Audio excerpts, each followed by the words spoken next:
সম্মানিত মুসলিয়ানে কেরাম, মহান আল্লাহ রাব্বুল আলামিনের দরবারে অসংখ্য অগণিত শুকর যে আল্লাহ রাব্বুল আলামিন দয়া করে, মায়া করে, মুহাব্বত করে, ভালোবেসে তার ঘরে সবার আগে এসে হাজিরা দেওয়ার তৌফিক আনায়াত করেছেন।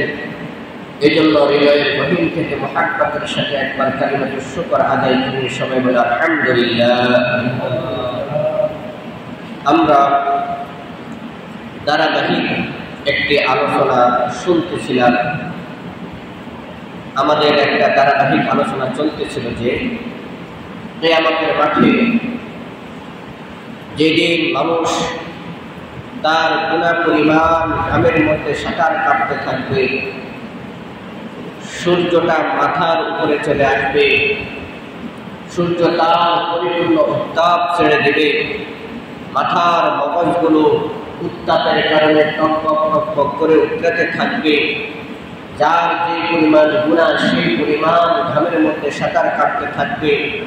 কারো ঘাম হাঁটু পরিমাণ হবে, কারো ঘাম পায়ের নালা পরিমাণ হবে, কারো ঘাম কোমর পরিমাণ হবে, কারো ঘাম বুক পরিমাণ হবে, কারো ঘাম মায়ের মাথা পরিমাণ হবে। কেউ মাথার উপরে উঠে যাবে এবং ওই ঘামের মধ্যে সাঁতার কাটতে থাকবে। আখিরাতের একদিন দুনিয়ার হিসাবে 50,000 বছরের সমান হলো আখিরাতের একদিন। এই হিসাবে আখিরাতের মাঠে অনন্তকাল থাকতে হবে। হিসাবের জন্য মানুষ অপেক্ষমান থাকবে। জাহান্নামীরা বলবে আমরা জাহান্নামে যেতেও প্রস্তুত, তার প্রয়োজনে হিসাবের কাজটা হয়ে যায়। তাহলে বোঝা গেল হাসরের মাঠের অবস্থাটা কতটা ভয়াবহ হবে, কতটা নির্মম হবে, কতটা অস্বাভাবিক হবে। যার কারণে একজন জাহান্নামীরাও বলবে যে আমরা জাহান্নামে যেতেও প্রস্তুত, তার কোনো হিসাবের কাজটা যেন হয়ে যায়।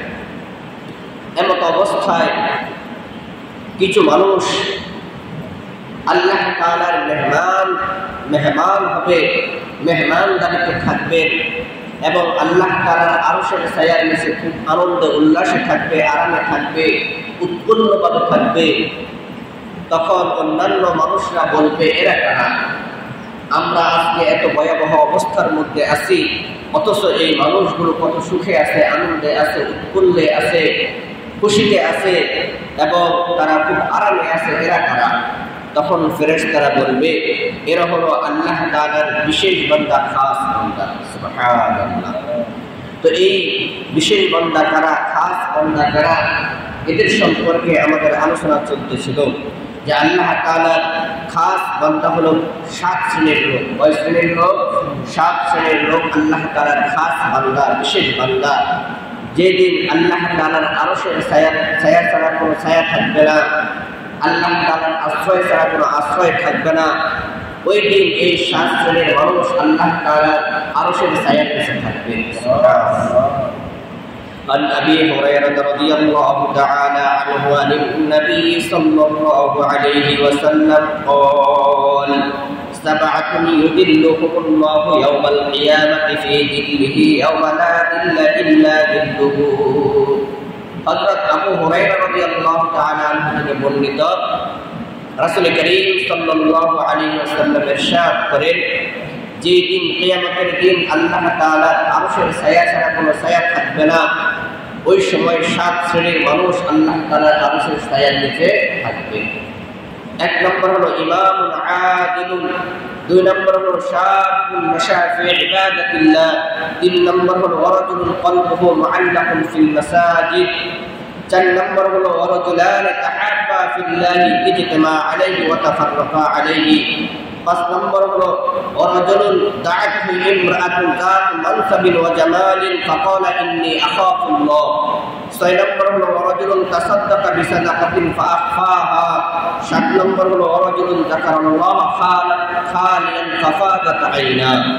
1 নম্বরের আলোচনা হয়েছে, 2 নম্বরের আলোচনা হয়েছে, 3 নম্বরের আলোচনা হয়েছে। 4 নম্বর হলো ওয়ারাজুলানি তাহাব্বা ফিল্লাহি ইজতামা আলাইহি ওয়া তাফাররাকা আলাইহি। 4 নম্বর, আজকে 4 নম্বর নিয়ে যদি আল্লাহ তাআলা তৌফিক এনায়েত করেন তাহলে আমরা কিছু আলোচনা করব। ওমা তৌফিকি ইল্লা বিল্লাহ।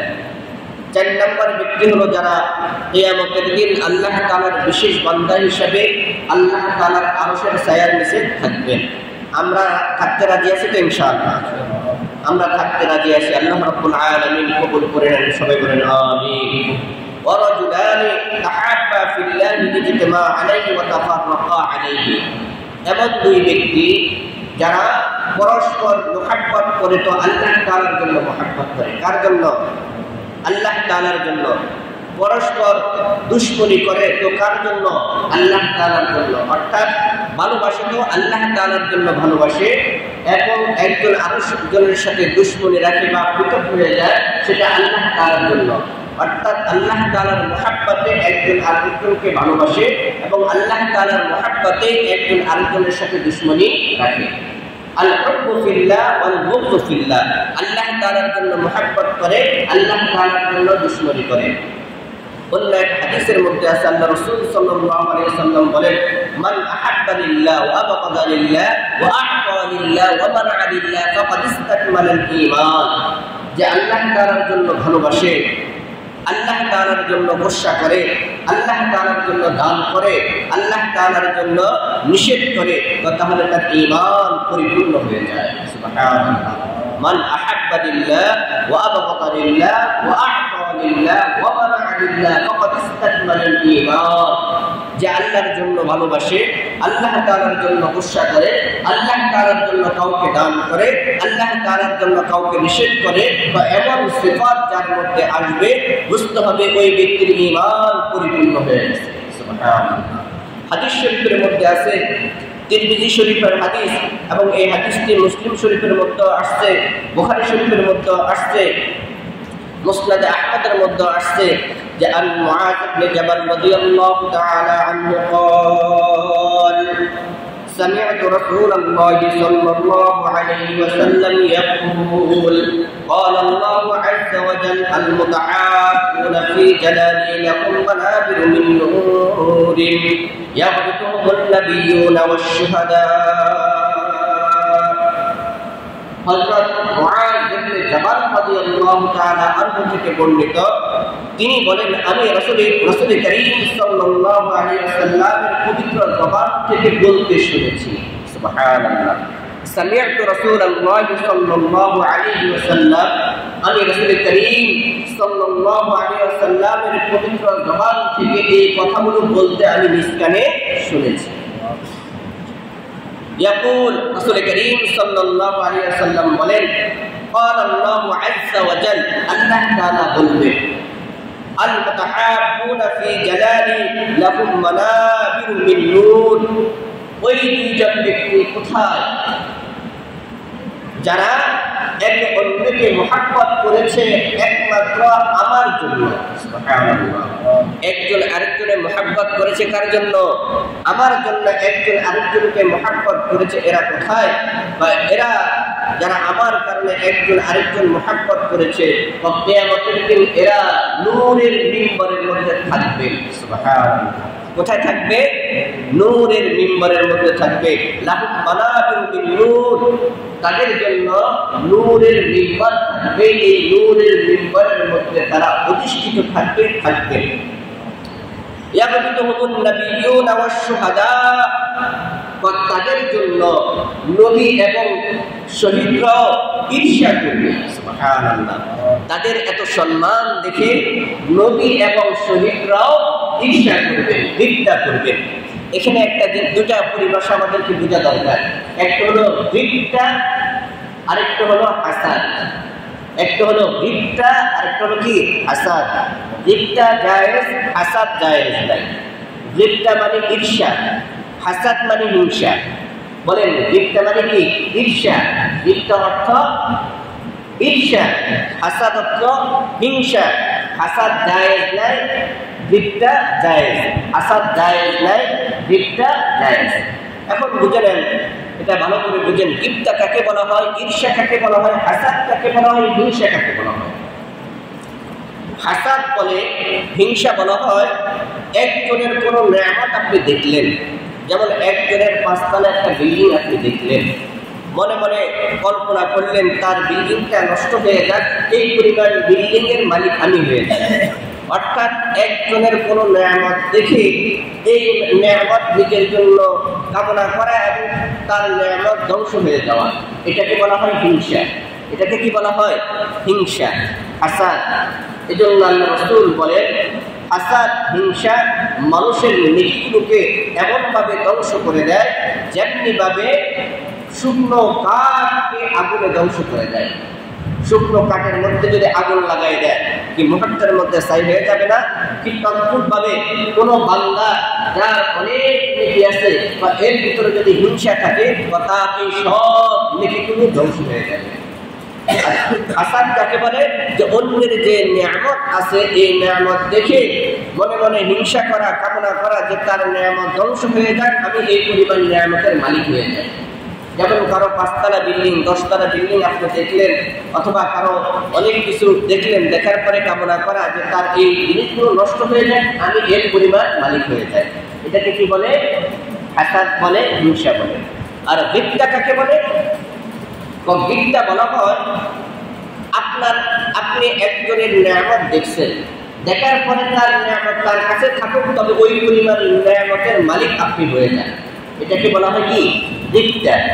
যেমন একজনের 5 তলা বিল্ডিং আছে, 10 তলা বিল্ডিং আছে, অথবা এই পরিমাণ নিয়ামত আছে বা একটা নিয়ামত আছে যেটা আপনার কাছে ভালো লাগছে, তো আপনি মনে করেন তার এই নিয়ামত তার মধ্যেও থাকুক এবং এই পরিমাণ নিয়ামতের মালিক আমি হয়ে যাই।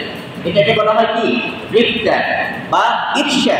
তো ঈর্ষা জায়েজ, হাসাদ জায়েজ নাই। গিবতা জায়েজ, হাসাদ জায়েজ নাই, হিংসা জায়েজ নাই। ঈর্ষা জায়েজ, গিবতা, হাসাদ জায়েজ নাই, হিংসা জায়েজ নাই। তো এখানে রাসূল করিম সাল্লাল্লাহু আলাইহি ওয়াসাল্লাম বলেন, কিয়ামতের মাঠে যখন আল্লাহ তাআলা এমন দুইজন ব্যক্তি যারা পরস্পর আল্লাহ তাআলার জন্য মুহাব্বত করে, তাদেরকে যখন নূরের মিম্বরের উপর উঠাবেন, তাদের স্থান দেবেন, তখন নবী এবং শহীদরা গিবতা করবেন, ঈর্ষা করবেন। সুবহানাল্লাহ। এখন একটা প্রশ্ন জাগে। প্রশ্নটা হলো এরকম যে নবী এবং শহীদদের মর্যাদা তো অনেক, নবী এবং শহীদদের মর্যাদা তো অনেক, তাহলে যে এখানে আল্লাহ রাসূল সাল্লাল্লাহু আলাইহি ওয়াসাল্লাম বলছেন যে নবী এবং শহীদরা গিবতা করবেন, ঈর্ষা করবেন, এর কারণ কি? তো এর অর্থ হলো এই বিষয়টা, এটা যে কত সম্মানের এটা বোঝানোর জন্য, এটা যে কত সম্মানের এটা বোঝানোর জন্য। অনেক সময় উস্তাদ ছাত্রের কোনো পুরস্কার দেখে বলে, তোমার মতো যদি আমি এরকম পুরস্কার পাইতাম, তোমার মতো যদি আমি এরকম পুরস্কার পাইতাম। এর দ্বারা এটা উদ্দেশ্য নয় যে আমি ছাত্র হয়ে যাব তারপরে এই পুরস্কার পাবো, এটা হলো তাকে উৎসাহিত করার জন্য। ঠিক তদ্রূপভাবে যে আল্লাহ তাআলার জন্য মুহাব্বত করা, এটা কতটা সম্মানের, কতটা ইজ্জতের, কতটা কল্যাণের, যে তাদের আখিরাতের মধ্যে আল্লাহ তাআলা যে সম্মান দিবেন, বা এই সম্মান দেখে নবীরা এবং শহীদরাও ঈর্ষা করবে, গিবতা করবে। সুবহানাল্লাহ।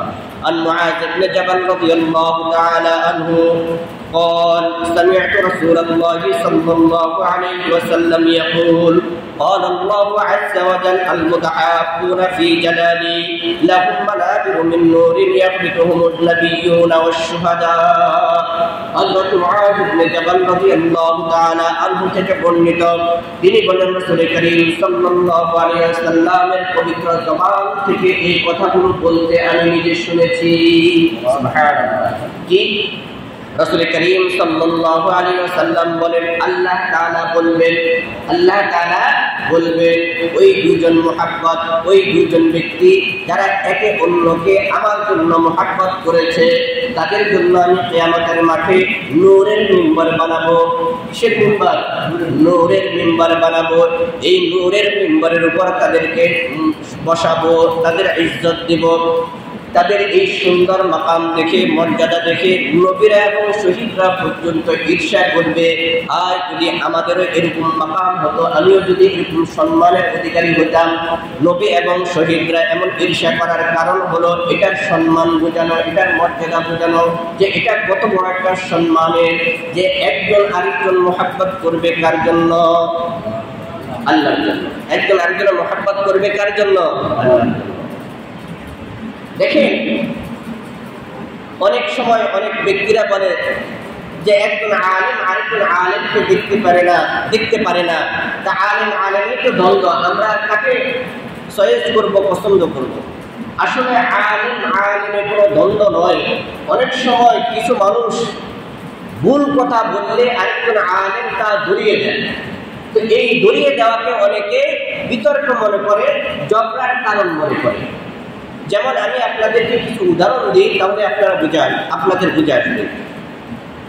আহলে সুন্নাত ওয়াল জামাত তথা সকল মুসলমানদের আকীদা এবং বিশ্বাস হলো নবীরা মাসুম নিষ্পাপ। নবীরা মাসুম নিষ্পাপ, নবীদের কোনো গুনাহ নেই। ভালো করে বুঝবেন, আহলে সুন্নাত ওয়াল জামাত তথা সকল মুসলমানদের বিশ্বাস হলো আল আম্বিয়া মাসুম, নবীরা নিষ্পাপ, নবীদের কোনো গুনাহ নাই। নবীরা নিষ্পাপ, নবীদের কোনো কি নাই? গুনাহ নাই। নবীরা নিষ্পাপ, নবীদের কোনো কি নাই? গুনাহ নাই। এটা হলো আমাদের বিশ্বাস, আমাদের আকীদা। এটা বিশ্বাস রাখতে হবে প্রত্যেক মুসলমান। এখন কেউ যদি বলে নবীও মানুষ, আমিও মানুষ, অতএব আমরা যেমন গুনাহ করতে পারি এই জন্য নবীরাও গুনাহ করতে পারেন, বলেন তো দেখি এমন কথা যদি কেউ বলে, এখন এই কথার যদি আমরা বিরোধিতা করি তাহলে এটা কি বিতর্ক হবে? বরঞ্চ তার দোষটা দড়িয়ে দেওয়া হবে।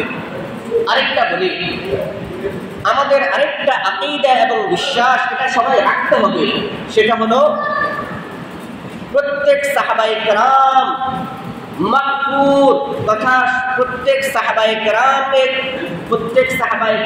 আল্লাহ তাআলা মাফ করে দিয়েছেন।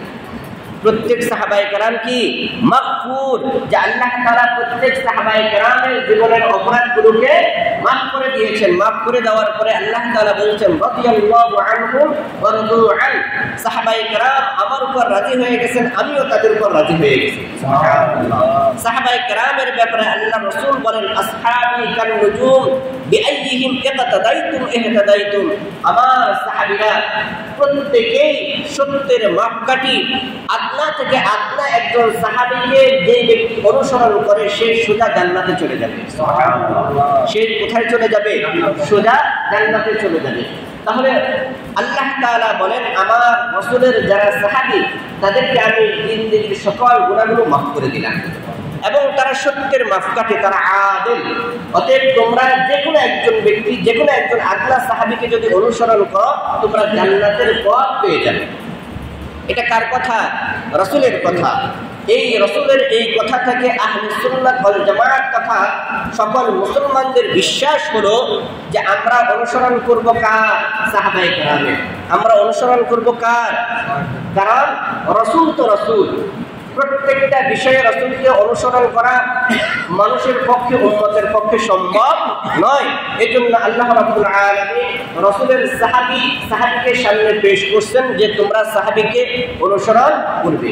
যেমন দেখেন, নবীরা একাধিক চারের অধিক বিবাহ করা নবীদের জন্য বৈধ ছিল।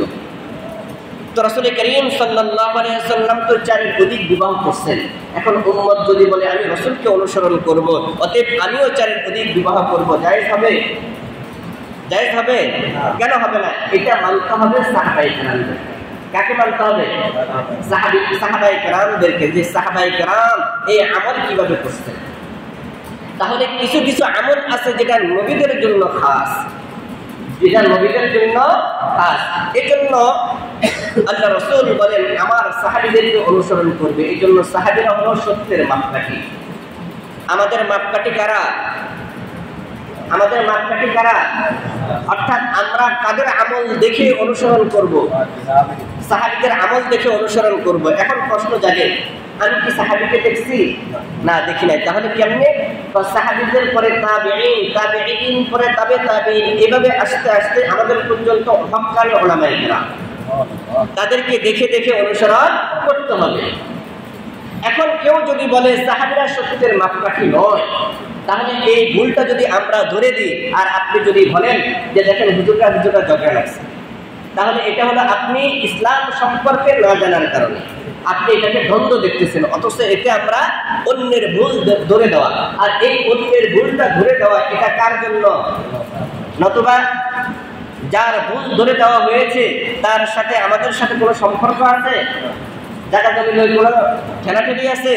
না। তাহলে তার ভুল ধরে দেওয়ার একমাত্র কারণ হলো কি? হুব্বু ফিল্লাহ, আল্লাহ তাআলার জন্য মুহাব্বত।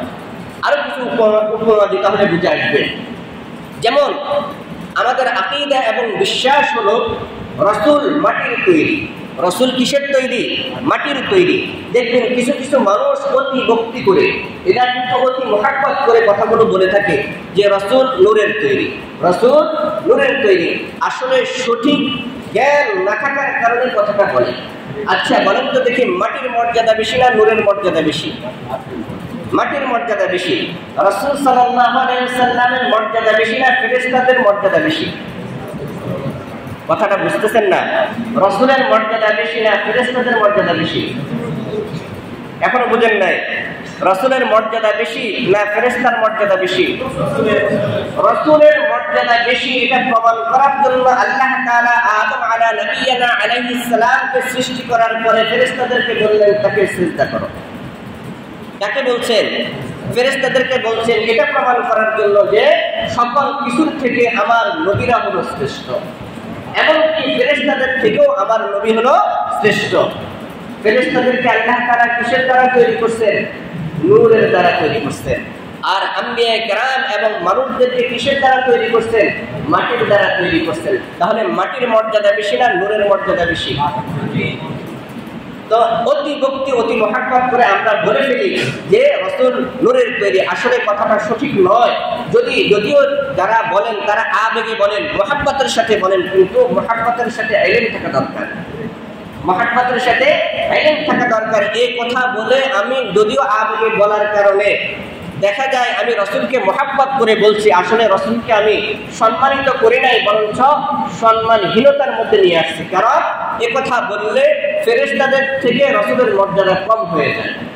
অথচ রাসূলের মর্যাদা ফেরেশতাদের থেকে অনেক অনেক অনেক অনেক উপরে, সুবহানাল্লাহ, এমন উপরে যেটা কোনোদিন কল্পনা করা যায় না। এত উপরে রাসূলের মর্যাদা। তাহলে আপনি আবেগী কথা বলে রাসূলের মর্যাদাকে ছোট করছেন। এখন এটা যদি কেউ ধরিয়ে দেয়, এর দ্বারা এটা নয় যে আলেম বিতর্ক করে, বরঞ্চ তার ভুলটা ধরে দেওয়া হয়। তো এই যে তার ভুলটা ধরিয়ে দেওয়া হলো, এটা কার মুহাব্বতে? আল্লাহর মুহাব্বতে। আল হুব্বু ফিল্লাহ ওয়াল বুগযু ফিল্লাহ। আল্লাহ রাসূল সাল্লাল্লাহু আলাইহি ওয়াসাল্লাম বলেন, মান আহাব্বা লিল্লাহ ওয়া আবগাযা লিল্লাহ ওয়া আ'তা লিল্লাহ ওয়া মানআ লিল্লাহ ফাকাদ ইসতাকমালাল ঈমান। কারণ সঠিকটা যদি ধরিয়ে না দেওয়া হয় আপনারা তো বুঝবেন না। এখন আপনি যদি প্রশ্ন করেন হুজুরদের কি দরকার আরেকজনের ভুলগুলো ধরিয়ে দেওয়া? বনি ইসরাইলের মধ্যে একজন বুজুর্গ ছিল, যিনি শুধু বসে বসে ইবাদত করতেন এবং তার আশেপাশে মানুষ গোমরা হয়ে যাচ্ছিলেন। তখন আল্লাহ তাআলার পক্ষ থেকে জিবরাইলকে প্রেরণ করা হলো যে এই কওমকে আপনি ধ্বংস করে দেন।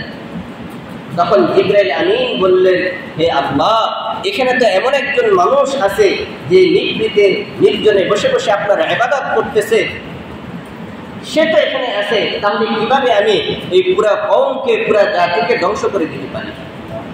আল্লাহ তাআলা বলেন, তাকে সহ ধ্বংস করে দাও। বলা হলো কেন? কারণ সে একা ইবাদত করে, অন্যকে ইবাদতের দিকে ডাকে না, অন্যকে ইবাদতের দিকে ডাকে না, অন্যে ভুল করতেছে এই ভুলগুলো ধরে দিচ্ছে না। এই জন্য উলামায়ে কেরাম আল্লাহকে মুহাব্বত করার কারণে ভুলগুলো ধরে দেয়। এই জন্য আপনি যদি দেখেন দুজন আলেমের পরস্পর বিতর্ক, আসলে বুঝতে হবে এটা বিতর্ক নয়, একজনে ভুল করলে আরেকজনে ধরে দেয়। তো এরকম যদি ধরে না দিত তাহলে কিয়ামত পর্যন্ত ইসলাম অটুট থাকতো না। তখন যে যার মতো করে ইসলামের ব্যাখ্যা দিত। দেখলেন না কিছুদিন আগে একজন বলল যে রসুল অর্থ হলো বার্তাবাহক। রসুল শব্দের অর্থ হলো কি? বার্তাবাহক। তার মানে রসুলও বার্তাবাহক ছিলেন। এজন্য রসুল, যেহেতু সাংবাদিকরা বার্তাবাহক, খবর সংরক্ষণ করেন, একজন আরেকজনের কাছে পৌঁছিয়ে দেন, তার মানে রসুলও সাংবাদিক। নাউজুবিল্লাহ, রসুলও কি সাংবাদিক। এই যে এই লোকটা এই কথাটা বললো, এখন যদি উলামায়ে কেরাম তার এই ভুলটাকে ধরিয়ে না দেওয়া হয়, তাহলে তো এই ব্যাখ্যাটা মানুষ সঠিক মনে করবে। অথচ রসুলের শব্দ অর্থ কিন্তু বার্তাবাহক, কিন্তু পারিভাষিকভাবে শরীয়তে ইসলামের মধ্যে বলা হয় এমন বার্তা যেটা আল্লাহ তাআলার পক্ষ থেকে আসে, যার মধ্যে কোনো সন্দেহ নাই, ভুল নাই, এমন বার্তা মানুষের কাছে পৌঁছিয়ে দেওয়া। আর সাংবাদিকরা যে তথ্য মানুষের কাছে পৌঁছিয়ে দেয়, এর মধ্যে মিথ্যার মিশ্রণ থাকে কিনা? এখন তো বর্তমানে সাংবাদিক, এটা যদিও পবিত্র পেশা ছিল, এটা এখন পবিত্র নাই। আপনি 500 টাকা ধরিয়ে দেন, আপনার পক্ষে সংবাদ প্রচার করবে। আপনি 1000 টাকা ধরিয়ে দেন, আপনার পক্ষে সংবাদ প্রচার করবে। আপনি যার দুজনের মধ্য থেকে আপনি একটু বেশি টাকা দেন, দেখুন আপনার মতটাকে সঠিক বলে প্রচার করবে। তাহলে এর মধ্যে মিথ্যার মিশ্রণ থাকে কিনা? থাকে। আর রাসূল করিম সাল্লাল্লাহু আলাইহি ওয়াসাল্লাম যে সংবাদ প্রচার করেছেন, যে তথ্য আমাদেরকে দিয়েছেন, এর মধ্যে কোনো মিথ্যার মিশ্রণ আছে? বরঞ্চ এমন সত্য কিয়ামত পর্যন্ত, যার একটা নক্তা পর্যন্ত মানুষ মিথ্যা প্রমাণিত করতে পারবে না। পারছে না। আল্লাহ তাআলা ঘোষণা করে দিয়েছেন, এটা আমার পক্ষ থেকে ওহী। এই ওহী এত নির্ভেজাল এবং নির্ভুল যে কিয়ামত পর্যন্ত যদি তোমরা চেষ্টা করো, যত জ্ঞানী গুণী আছে সবাই মিলে যদি চেষ্টা করো, আমার এই কোরআনের মধ্যে একটা বিন্দু পরিমাণ ভুল তোমরা খুঁজে পাবে না। কোরআন তো সত্য হওয়ার জন্য, বাস্তব হওয়ার জন্য একজন মুসলমান যে সঠিকের মধ্যে আছে, এটাই যথেষ্ট। যে আজ পর্যন্ত কেউ কোরআন এবং হাদিসের একটা ভুল ধরতে পারে না। এটা কোরআন হক হওয়ার প্রমাণ। এজন্য শাব্দিক এক অর্থ, পারিভাষিক আরেক অর্থ থাকে, দ্বীনের সঠিক বুঝ থাকে। এজন্য কেউ যদি ভুল কথা বলে, এই ভুল ধরিয়ে দিলে এটা কখনো বিতর্ক নয়, বরঞ্চ এটা ইসলামের কথা। বা এই যে ভুল ধরিয়ে দেওয়া, এটা কার জন্য? তাহলে মুহাব্বত কার জন্য হবে? বুগজ কার জন্য হবে? ফায়দা কি হবে? যে আল্লাহর জন্য মুহাব্বত করবে, ফায়দা কি? আল্লাহ তাআলার আরশের ছায়ার নিচে থাকা যাবে। হযরত মুআয ইবনে জাবাল রাদিয়াল্লাহু তাআলা আনহুর হাদিস, যে আল্লাহ রাসূল সাল্লাল্লাহু আলাইহি ওয়াসাল্লাম বলেন, কিয়ামতের মাঠে আল্লাহ তাআলা নূরের মিম্বর বানাবেন। এই নূরের মিম্বরের মধ্যে কিছু মানুষকে স্থান দিবেন। ওই মানুষগুলো কারা? যারা একে অন্যকে আল্লাহর জন্য মুহাব্বত করেন। সুবহানাল্লাহ। এই তাদের এই সম্মান দেখে ইয়াবদিতুহুমুল নাবিয়্যুনা ওয়াশ শুহাদা, নবীরা এবং শহীদরা পর্যন্ত ঈর্ষা করবে, ঈর্ষা করবে। সুবহানাল্লাহ। আল্লাহ তাআলা আমাদের সকলকে সঠিকটা বুঝে আমল করার তৌফিক এনায়েত করেন। সবাই বলেন আমিন।